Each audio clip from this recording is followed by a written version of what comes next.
Hey guys, what's up? How are you doing today? Welcome to my channel. It's Elizabeth, your guide to American English. Today I want to talk about some words that might be really confusing for English learners. So I have 5 pairs of words that sound very similar or exactly the same, but their meanings are completely different.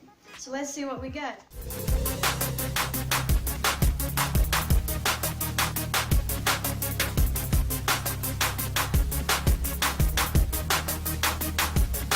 So the first pair is close versus close. The first word here, to close, we use when we say things like, can you please close the door, or I'm going to close the book. Whereas the second word has a completely different meaning. When I say that something is close, I mean that it's very near in time or space.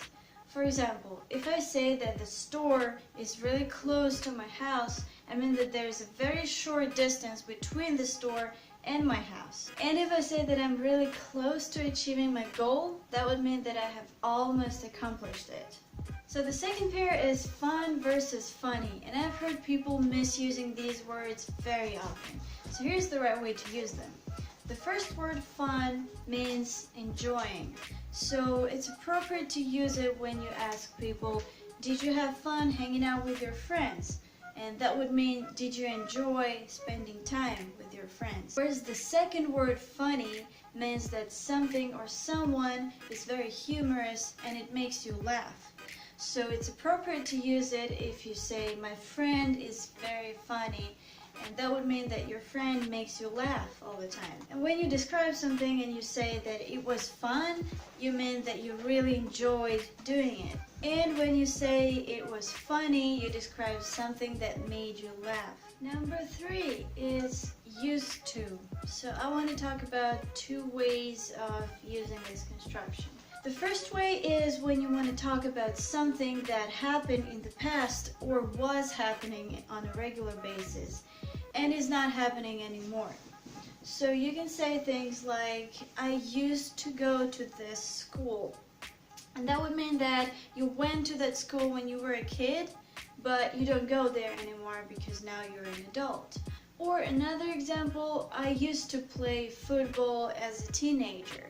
So obviously you don't play it anymore because now you grew up and things changed, but you used to do it on a regular basis when you were a teenager. The second way is when you want to talk about your habits or something that you're accustomed to. So when you say things like, I am used to eating healthy food, you're talking about your habit, you're talking about the fact that you eat healthy food all the time and you are adjusted to doing it. Or you can say, I'm used to listening to music when I study, so you're talking about your habit of listening to music when you study. So to summarize, in the first case we're talking about things that happened in the past, and in the second case we're talking about our habits. Number 4, alone versus along. So the first thing to remember is that the pronunciation of these words is very different. So we have alone versus along. So you want to use the word alone if you want to say that you are by yourself and there's no one else present. So you can say, I'm home alone, and that would mean that you are alone by yourself at your house and there is no one else there besides you. The second word, along, we use when we're talking about moving in a constant direction relative to something else. So you can say things like, I like walking along the river, or right now I'm walking along the highway. And the last pair for today is then versus then.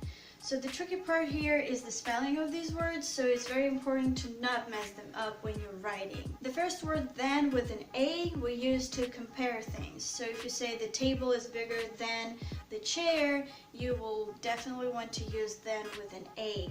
If you want to say that you're smarter than that guy, you want to use then with an A. Second word, then, with an E, we use when we're talking about the chronological order of events. So if you say things like, I'm going shopping now and then I'm going to work, you want to use then with an E. If you say you want to finish your homework first and then go out with your friends, you want to use then with an E. So that's all for today. Thank you so much for watching this video. I hope you like it. If you did, give it a big thumbs up and leave a comment below. And if you're new to the channel, don't forget to subscribe, and I will see you next time. Bye!